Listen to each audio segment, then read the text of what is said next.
morning, good afternoon, good evening, wherever the case may be, wherever you're tuning in from. Thank you for joining us on the Red Room. Can't get the staff these days, just can't get the panelists these days. Sorry we kept you waiting 3 minutes. All of these three were late. Shut up. That's me. No, that's the biggest narrative. No. Look at their faces. They're basically like, huh? I'm confused. Very, very, very, very welcome to the Red Room. The room where it's all red. The room where we talk about our beloved Liverpool Football Club. The room where we're going to celebrate together because it's the end of another international break. I'm going to get straight into it. Lou, I don't know about you, right? But like all international breaks are long and boring and the football discourse goes to pot, right? But this one was extremely, extremely bad. Is it because we were coming off three defeats? Do you reckon that's what it was? I just found it so tedious this time round. Extra tedious. Yeah. Man, it's been a slog, to be honest. And you're right, I think you're spot on. When you feel like you've got something to prove, you know, like when you lose a game, you immediately want to get back into the next one. It's like, you know, you want to end on a high, and it is that sort of case of, okay, losing to Chelsea, you're 1 point behind Arsenal. We don't want to be waiting for 2 weeks just to get back into action. You want to just get on with the next one. But I think it was needed. This international break. I think it came at the right time where we looked at our form, looked devoid of confidence. It's not a great time to come up, but given the results, I'm kind of happy that they've had this 2 weeks off and hopefully reset, refresh, go again, beat United. Ben, do you reckon it was needed? I know we often say bad timing, good timing, injuries, whatever, blah, blah, blah, form. When you got momentum, you want to keep going. When players look tired, you want to have a little break. The problem with our situation, right, is because we got so many good players, they're all internationals, and they all bloody tend to play. Like McAllister played 2 games, like Szoboszlai played 2 games, Kirkers played 2 games. Most of our players all played 2 games. Gakpo played 90 minutes, was it? It's what did you make of it? Do you think it was needed, and like surely we're ready to get back into it, right? I'll be honest, I don't watch international footy. It drives me fucking insane, to be honest, mate. But I think it was needed. I think we needed a break from the players. But I think more importantly, they needed the fucking heat took off them a notch. Because let's be honest, there's been a lot of natter, hasn't he, Grizz, about them. Certainly the manager. Feel like he's had a little break, hasn't he? He's probably needed it with family and stuff. I know he's been in Dubai. I haven't spoken to him yet, because it's probably a good thing I didn't. But I think now they'll be raring to go. They've had a good break. They've had good performances, more importantly, Grizz. And I think it's a good reset, to be honest. And, mate, let's face it, there's no better fucking game to kickstart it. Anfield, 4:30 Sunday against that shower of something. Let's go. Yeah, we're going to get into all things Man United. We're going to get all things into names being linked. Quite a few significant names being linked again and again and again. Kind of stories are building up. Narratives are being built up. What do Liverpool need? What Liverpool need to do? Mo, did you get a chance to watch any Liverpool players in the internationals or keep abreast of? Was there any players that you wanted to see, like sort of how they perform for their national countries, or like Wirtz, for example, or how's Gakpo playing for thing, or was you just oblivious to it all and then just hoping they all come back injury free? One of those ones. I'll be honest, I'm just like Ben. I pay no attention to international football. I watch zero international football, unless it's like the World Cup or the Euros, and there's some that I might tune in a little. But yeah, when it's international break, that just means no football for me. But then obviously I'll keep a little eye on the Liverpool players and see how they were doing over the international break. And it seems like a lot of them have had a very successful international break. Salah's got his country into the World Cup. Szoboszlai got a late equaliser, I think. Gakpo scored a few. McAllister scored twice, I think, last night. So yeah, they all on midfield scored, man. It's mad. All on midfield. So a lot of our players have been doing very well over the international break. But yeah, usually I just completely switch off from football. If it's not Liverpool, I'm not watching. That's usually my mindset when it comes to footy, I'll be honest. Yeah, I think we're all pretty much like that. Well, actually, Lou likes international football. I watch the top teams, so I don't watch England. I'm joking. I'm joking. English fans out there. I'm joking. Decent team. I watched highlights. No, I lie. I watched Isak highlights for Sweden. That was the only thing I was interested in, to see sort of what kind of level he's at fitness-wise. And to me, he's still, obviously, naturally, I don't know how long it's going to take or whatever, but he still looked a bit lacking. But Lou, we need them full fit, firing, back in form. Do you think Slot needed this time away as well? I know we've discussed about the players. Do you think Slot needed this bit of reflection, see where he's going? Because this,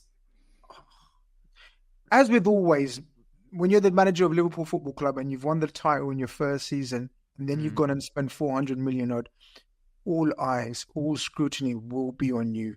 And I think 90% of it's unfair, but that 10%, he will feel it himself as well, because you could tell he's a man of levels and standard, isn't he, Luke? Yeah. Oh, mate, yeah. You saw that straight away against Ipswich last season when he hooked Quansah off. Like you said there, there's a level of scrutiny on him. Only 2 managers in our history have ever won the league title in their first season, and that's Joe Fagan and Kenny Dalglish. They're the only 2 managers who've ever done it. Slot's now the 3rd. So there's a level of scrutiny on him that's never been seen in my lifetime. I've never seen it. We've never been in this situation. I don't know about you lads, but I think the reset was needed, both physically and I think mentally. Mentally is the big part, because when we had the break earlier on this season, we'd just beaten Arsenal. We were in 3 games, won 3 games in a row. We were firing all cylinders, and that felt like more of a speed bump. We're in poor form. There's a lot of scrutiny at the moment. There's a lot of people saying that this Liverpool team's already, they're not going to win the title. It's Arsenal's to lose, blah, blah, blah, blah. I think you need time to reset and get away from that and just sort of say, right, let's refresh. Let's get back to basics. I've had a look at some of the lads on international duty. Like you said, some of them perform really well. We were kicking off about Gakpo, or I was kicking off about Gakpo last week, and as I said that, he scored 2 goals. So maybe Slot's examined this and said, right, they're getting the best out of Szoboszlai, Gakpo.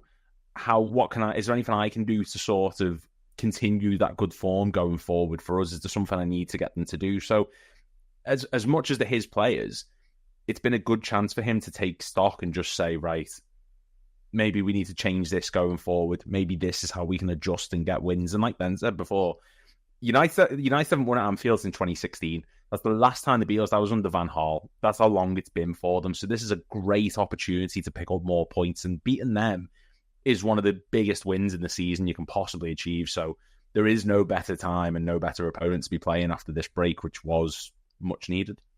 As I said, we're going to get into the Man United game specifically in terms of team lineups, what we think, whether. But just generally, Ben, something what I asked Lou, and I'm going to ask you the same question.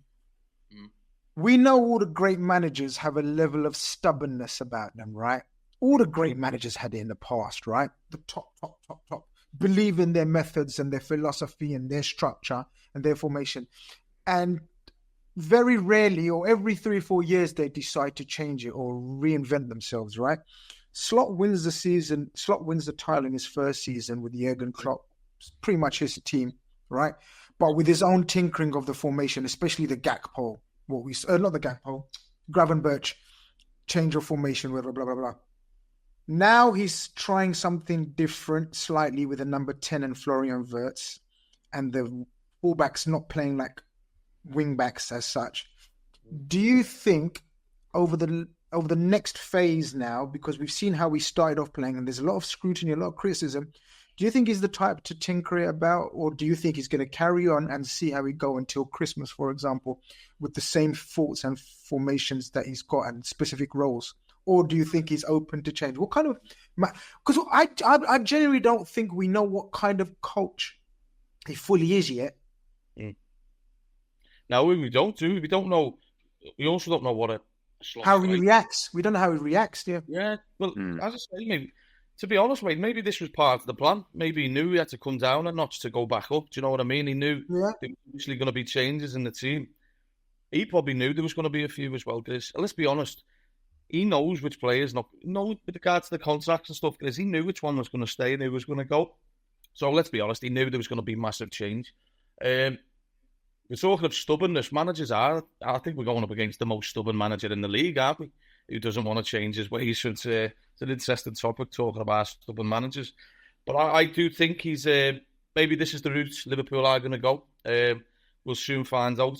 Maybe it'll take a couple of more up and down results, Chris, but eventually, look, to be honest, Chris, to be the best, you've got to have a rough patch as well, haven't you? You've got to react to certain things, and I don't think you have any benefit just constantly winning every game. You've got to see how good you are when you come back from, adversity, and this now is going to be the real test for Slot. This is the season for Slot. I didn't the first season, he was win-win. He had nothing to lose, did he? Do you know what I mean? It wasn't his team. Yeah. Didn't really bring anyone in. 12 million quid, was it? And I think they only paid the goalkeeper money this year, even though they picked him up last year. He had no pressure on him. Now it's his team, whether we think it is or not, because we spoke about that, Michael Edwards and Hughes summer. But now is the time, and I think he's also finding his feet more, Grizz. He's also planning for life after Mo Salah, Grizz. So he's got a lot on his table at the minute. I'm excited. I know it's pissed me off in the last few weeks, but ultimately, I'm ready now. I think I needed the break as well. Do you know what I mean? It was getting to me. Yeah. I think now Liverpool arrive at the table, Chris. I think now is when. He said, didn't he, as well? You mentioned Isak there in the internationals.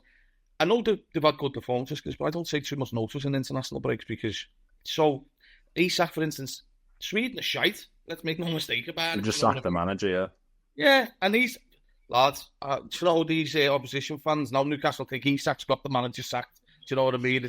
It's carnage, but I think now the manager also said he expects these new players to come to the table now, and I think this is when Liverpool will step up, Chris.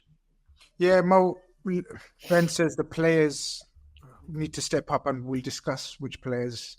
But I just wanted to get your thoughts on the manager as well before we move it on. He is under a bit of scrutiny. He is under a bit of pressure. Comes with the territory, though. You're in charge of the biggest club in the world. One of the biggest clubs in the world. You spent X amount of money. You've got star players in. It's pressure. It's part and parcel of the job. What do you think? I think he takes it in his stride. I like the way he handles it so far. But does he have to change a bit? Are you looking for any tweaks in formation or mentality-wise, or anything he approaches differently? I mean, yeah, so far I agree with you. I think he's handled this so far so well because you're a manager of Liverpool Football Club, the biggest team in England. Like, you're going to have scrutiny when you lose 3 matches in a row, which is quite rare for us nowadays. So obviously he's going to come under a little bit of fire. But I feel like he's handled it well. He hasn't lost his head. He hasn't went too mental. There is a lot of things that he does need to change, in my opinion. And I think he probably knows it as well. And that's why I think this international break came at a perfect time for him. And one thing that people maybe seem to forget about Slots is that he's still quite a young manager in terms of his experience. He's still an inexperienced manager some way because this is his first proper big job. Beforehand, he was always in Holland. I think it was Feyenoord, AZ, and I can't remember the third team, but there was a third team there as well in Holland. So this is his first proper big managerial test, and he's passed it with flying colours in his first season. Won us the league when nobody, not even Liverpool fans, expected him to win that league. And the way he won it with his tactical nous was absolutely brilliant. Sometimes I was thinking this guy was a genius, the way that he was making tactical switches within matches, changing formations like every 10 minutes, changing the way we play, the way we build up within matches, making substitutions within matches. We were all applauding him, thinking he is an absolute genius, and we've got so lucky to get someone so good. And this season, I must be honest, I don't think we've seen that. I think some of his substitutions... Do you think so? Because this criticism, Mo, sorry to butt in, but it's a bad habit of mine. That's okay. And I'm too old now to change my ways, man. Leave me alone. I'm not going to change. You're all good. But do you know what it is, guys? And this is open to all of you, maybe. Mo, you say that he hasn't been tinkering or doing as much. Some people are saying... Like Ben said a couple of weeks ago, he's doing too much. No, that's what I mean. I'm saying that he's... sorry. I'm saying last season when he did it, it was very effective. Oh, it was working. This season when he's been doing it, it's been... Sorry. Yeah, it's been like, I've been very confused when he does it. Like, taking off... Like, Ben mentioned it yesterday. Like, bringing on Endo against Chelsea, like, I'm confused. Like, I don't know why he did that. Like, whenever someone gets a yellow card, he seems like he panics and he wants to take them off straight away. I will never forget when he played Frimpong right wing against Galatasaray and Szoboszlai right back, I was just like, what is going on? Like, there's been so many questionable things. And like last season, I think all of us across the board, all Liverpool fans, were so assured of him and all of his tactics and everything that he did. Like, we were so confident in everything that he did.